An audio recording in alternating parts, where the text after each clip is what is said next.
الصلاۃ والسلام علیک یا رسول اللہ وعلی آلک واصحابک یا حبیب اللہ، الصلاۃ والسلام علیک یا نبی اللہ وعلی آلک واصحابک یا نور اللہ۔ درود پاک پڑھنے کے بے شمار فضائل و برکات ہیں۔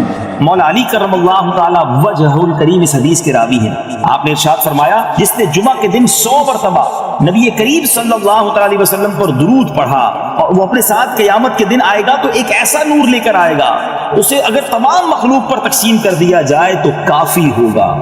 100 مرتبہ جمعہ کے دن درود پڑھنے والے کو قیامت کے دن ایک ایسا نور دیا جائے گا کہ وہ ساری مخلوق پر تقسیم کر دے، پھر بھی کافی ہوگا۔ ذرا غور کیجیے، مدنی چل کے جانے ہیں۔ جمعہ کا دن درود پڑھنا گویا ہمارے لیے عید کا دن ہے، رحمتوں کے نزول کا دن ہے، خوب برکتیں لوٹنے کا دن ہے۔ علی الحبیب صلی اللہ تعالی علی محمد صلی اللہ علیہ وسلم۔ عید کے 3 دن ہیں نا، یہ سب سے زیادہ مشکل ہوتا ہے۔ جو ان 3 دنوں میں نماز پہ پابند رہا نا، مسجد کی چھٹی نہیں کی، اس کے بعد وہ پابند ہو جائے گا انشاءاللہ، کیونکہ یہ 3 دن شیطان بہت زور لگاتا ہے، شیطان کے چیلے بھی بہت زور لگاتا ہے۔ برے دوستوں میں نہیں، غلط کاموں میں نہیں۔ ہاں، اسلام سیلیبریشن کو منع نہیں کرتا، خوشیاں منائیں، عید کی مبارکباد دیں، مٹھائی کھائیں، اچھے کپڑے پہنیں، کھانا کھلائیں، تحفہ دیں، عیدی لیں، عیدی دیں، نو پرابلم۔ اب میں ایک جملہ سکھانا چاہتا ہوں، آج کے بعد یہ نیت کر لو، زندگی میں جب بھی خوشی مناؤں گا ایسے مناؤں گا کہ میں بھی راضی، میرے گھر والے بھی راضی، میرے دوست بھی راضی، میرا رب بھی راضی۔ واللہ تم یہ خوشی منا کے دیکھ لو، اللہ تمہاری خوشیوں کو ملٹی پلائی کر دے گا، اللہ تمہاری خوشیوں کو باقی رکھے گا۔ ارے کون منع کرتا ہے عید منانے سے؟ مگر عید میں گانے، ناچ، بے پردے کی چول آتے ہو بیچ میں۔ کون منع کرتا ہے بچے کی برتھ ڈے بنانے سے؟ بناؤ برتھ ڈے، کھلاؤ کھانے، پہنو اچھے کپڑے، گفٹ بھی تو کوئی پرواہ نہیں ہے، لیکن اس میں کیوں ناچ گانے، کیوں میوزک کو شامل کرتے ہو؟ ارے نعت خوانی کر لو، بچے کی سالگرہ کی خوشی میں قرآن خوانی کر لو، اللہ کا ذکر کرو۔ عقل تو یہ کہتی ہے وہ عطائیں بڑھائے ہم سجدے بڑھائیں، وہ عطائیں بڑھائے ہم صدقے بڑھائیں، مگر ہو یہ گیا کہ وہ عطائیں بڑھاتا ہے ہم خطائیں بڑھاتے ہیں۔ نہ کرو ایسا۔ اس عید کو یہ ثابت کرنا ہے آپ نے اور مجھے کہ میں نے اب خوشی ایسے منانی ہے کہ میں بھی راضی، میرے دوست بھی راضی، میری فیملی بھی راضی، اور مجھے عید کی خوشیاں دینے والا میرا رب بھی راضی۔ نمازیں پڑھ کے کوئی عید منائیں گے، درود پڑھ کے عیدی بنائیں گے انشاءاللہ، بلکہ نبی پاک سے عرض کریں گے کہ آقا تیری جب کہ دید ہوگی، جب ہی میری عید ہوگی، میرے خواب میں تم آنا مدنی مدینے والے۔ آؤ نا اپنے نبی سے عیدی مانگتے ہیں صلی اللہ تعالی علیہ وسلم، بڑے دیتے نا بچوں کو عیدی، ہم تو ان کے غلام ہیں نا۔ ایسی نمازیں پڑھ کے، درود پڑھ کے آقا سے رو رو کر عرض کرنا کہ حضور آج عید کا دن ہے اور آپ نے ہمیں عیدی میں اپنا عشق دینا ہے، اپنی غلامی کی خیرات دینی ہے، اور حضور ایسا کرم کر دیں کہ ہمیں اپنے دید کی عیدی عطا فرما دیں۔ تو یہ فلمیں دیکھ کر تو دیدار مصطفیٰ نہیں مانگو گے نا، آنکھیں گندی کر کے کیسے دیدار مصطفیٰ کی خیرات مانگو گے؟ میرا کوئی ایسا بھائی مجھے سن رہا ہے جس نے عید کے لیے فلموں کی ٹکٹیں بک کر لی ہیں، جس نے عید کے لیے گناہوں کے اڈوں کی ٹکٹیں بن کر بک کر لی ہیں، تم وہ ٹکٹ کینسل کر دو۔ ہم نے انشاءاللہ آقا سے مدینے کا ٹکٹ لینا ہے، ہم نے جنت کا ٹکٹ لینا ہے، ہم نے آقا سے ان کی دید کی خیرات لینی ہے، ہم نے عید انشاءاللہ گناہوں سے بچ کر منانی ہے۔ ناظرین، عید کا شاندار تحفہ آپ کو دینے جا رہا ہوں، ایک بڑا ہی مختصر بہت شارٹ وظیفہ ہے مگر کمال کا اجر ہے۔ عید کا دن بھی نیکیوں میں گزاریے۔ وظیفہ کیا ہے؟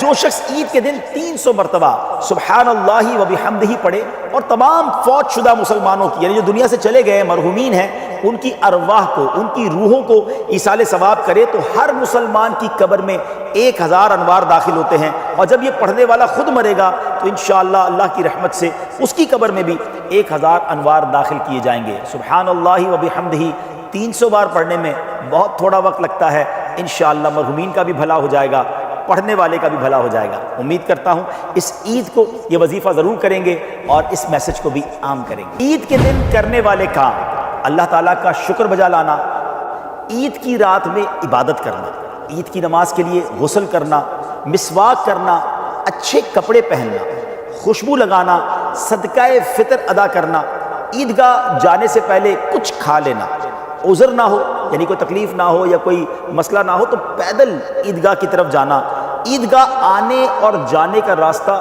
تبدیل کرنا، یعنی کسی اور راستے سے جائیں اور واپسی کسی اور راستے سے آئیں، راستے میں پست آواز سے یعنی ہلکی آواز سے تکبیر کہنا، عید کی نماز پڑھنا اور خطبہ سننا، اور پھر عید کی مبارکباد دینا. میں آپ کو ایک بات بتاؤں, امیر اہل سنت جو ہے نا, بانی دعوت اسلام, یہ کمال کی شخصیت ہے. ان کی باتیں بہت ساروں کو بہت بعد میں سمجھ آتی ہیں.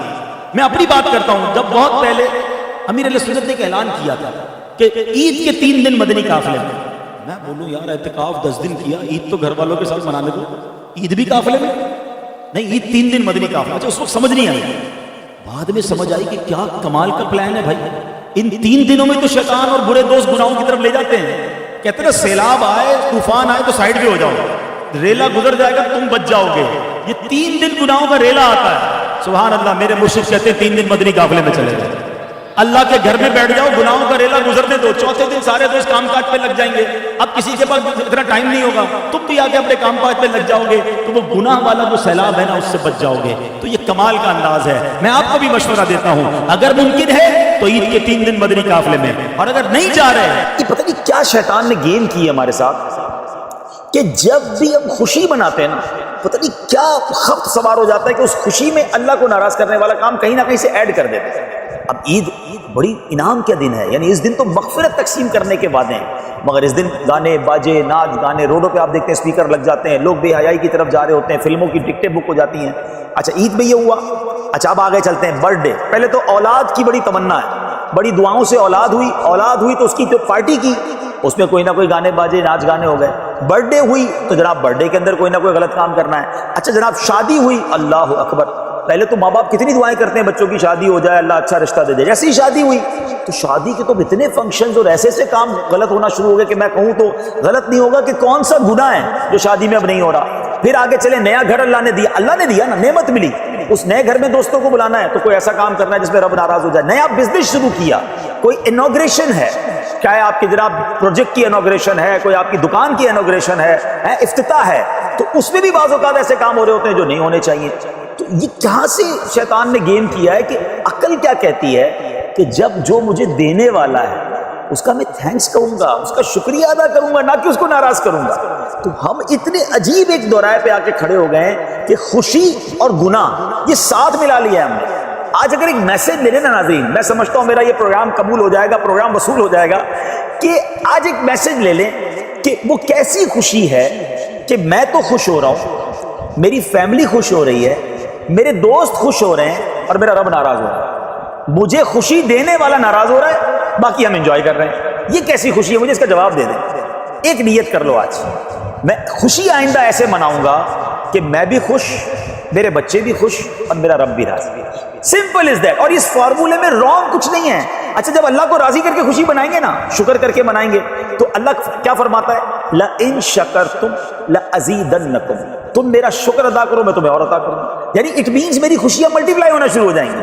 ہم نے یہ دیکھا ہے کہ بہت سارے لوگ خوشیاں مناتے ہیں, بڑا انجوائے کرتے ہیں, گانے باجے ہلا گلا بے حیائی, تھوڑے دنوں بعد ان کو اس خوشی کو نظر لگ جاتی ہے. شادی کی تو اولاد نہیں ہو رہی, بچی پریشان ہے, یار میں نے اتنا بڑا کروڑوں روپے خرچ کیے تھے اور بچی اپنے گھر میں خوش نہیں. بس تم نے اس شادی میں رب کو کتنا ناراض کیا تھا, تم نے اس کاروبار کے شروع کرنے میں کتنا ہنگامہ ڈھول تماشا کیا تھا, کاروبار بیٹھ گیا. اگر اسی کاروبار میں تم اللہ کا شکر ادا کرتے ہیں, ذکر اذکار کرتے, اللہ رسول کی باتیں کرتے, قرآن خوانی کرتے, غریبوں کی مدد کر دیتے تھے. آئیے آج میں آپ کو ایک بڑا ہی دلچسپ واقعہ سناتا ہوں. اپنے زمانے کے ابدال ہیں حضرت سیدنا ابو جعفر بن خطاب رحمۃ اللہ تعالی. ایک بار ان کے گھر پر ایک سائل آیا, ایک شخص آیا جس نے اللہ کے نام پر کچھ مانگا. آپ نے اپنی زوجہ سے پوچھا گھر میں کچھ ہے؟ انہوں نے کہا 4 انڈے ہیں. کہا یہی اس سائل کو دے دو. وہ سائل کو 4 انڈے دے دیے گئے. تھوڑی دیر کے بعد آپ کا ایک دوست گھر پر آیا اور اس نے ایک ٹوکری انڈوں کی پیش کی. تو گھر والوں سے پوچھا یہ کتنے انڈے ہیں؟ تو گھر والوں نے جب گنا تو کہا 30 انڈے ہیں. تو کہا یہ کس حساب سے آئے, ہم نے تو 4 انڈے اللہ کی راہ میں دیے تھے. تو گھر والوں نے کہا کہ 30 پورے ہیں اور 10 ٹوٹے ہوئے انڈے ہیں. سالم 30 ہیں, یعنی کمپلیٹ پورے 30 ہیں اور 10 ٹوٹے ہوئے ہیں.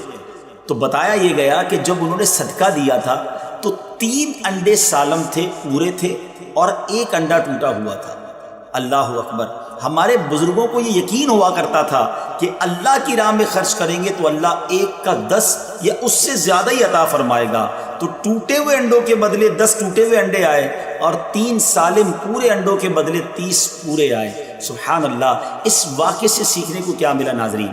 اللہ کی راہ میں خرچ کریں, اللہ تعالیٰ ملٹیپلائی کر کے عطا فرماتا ہے. اور اللہ کا وعدہ ہے. قرآن میں رب عز و جل کیا ارشاد فرماتا ہے؟ ان المصدق